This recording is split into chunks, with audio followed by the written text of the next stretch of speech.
What's up, guys? So I have a very interesting video for you. I'm going to be doing analysis on early pieces of concept art of Egyptian mythology, what you're looking at right now.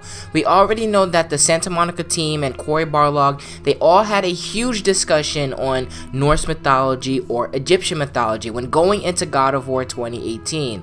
Ultimately, they did decide on Norse mythology, obviously, but they were really going in on Egyptian mythology and they were really discussing it and going to some concept art. And now this is the first piece of concept art that we got from that time when they were discussing it and everything like that, and I feel this is a perfect representation of the game that we almost got.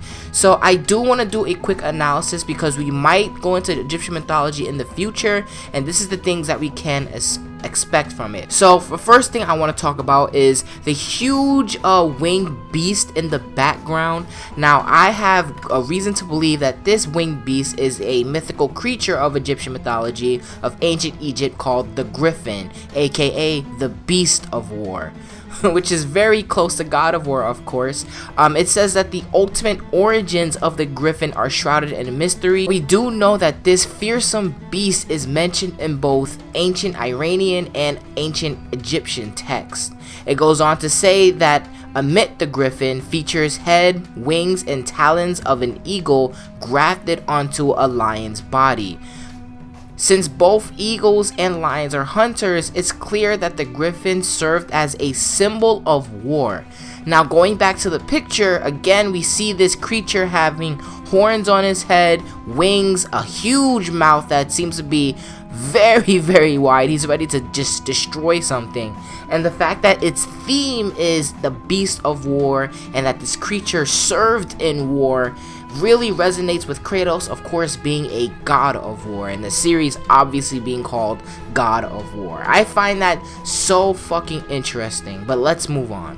So next up is the army of Anubis. If you look at the soldier that's closest to Atreus and Kratos as Atreus is raising his bow at him, he seems to be part of Anubis's army. It's kind of hard to tell, yes, but it seems to have the same depiction as someone that's closely tied to Anubis or part of his army. You know, you see these dog-like heads attacking, very popular in culture media when it comes to Egyptian mythology and everything like that. So I think it's pretty cool, the amount of detail that seems to have gone into this concept art, even though it is kind of darkish and it's really hard to make out what some of the things are, but you can clearly see the head and the headpiece that this person is wearing. In the background you see more of Anubis's army all coming towards Kratos. You have a couple dead bodies as well, and again one of the dead bodies seems to have a bird-like face, the body that's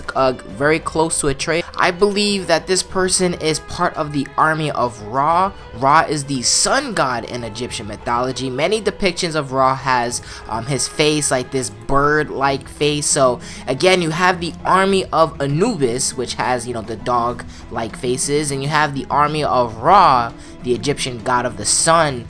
Both of their armies seems to be coming after both Kratos and Atreus in this concept art. I think that's pretty cool. Yeah, man, I don't know. I think this is fantastic looking. It seems like some shit is really going down, and they really perceive Kratos as a threat. If both of the armies, including a goddamn griffin in the background, is coming after both a man and child. But that's going to be the end of this analysis. If there's anything I missed, make sure to let me know, as you always do. Anytime something like this comes out for God of War, I'm going to update you guys. So definitely hit that subscribe button. Next week we are going to do a marathon of God of War. I'm going to be streaming all of the God of War games from the very beginning to the very end. First we're going to do the sequel games, God of War 1, 2, and 3. Followed with the prequel games, Chains of Olympus, Ghosts of Sparta, and God of War Ascension.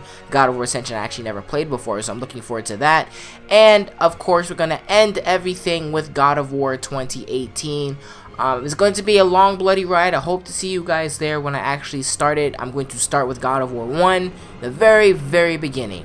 But that's gonna be it for this video. I hope you guys enjoyed. Let me know what you think about Egyptian mythology. Let me know all of your thoughts in the comment section down below, as you always do. I'm gonna be out of here. Thank you guys for listening. Deuces.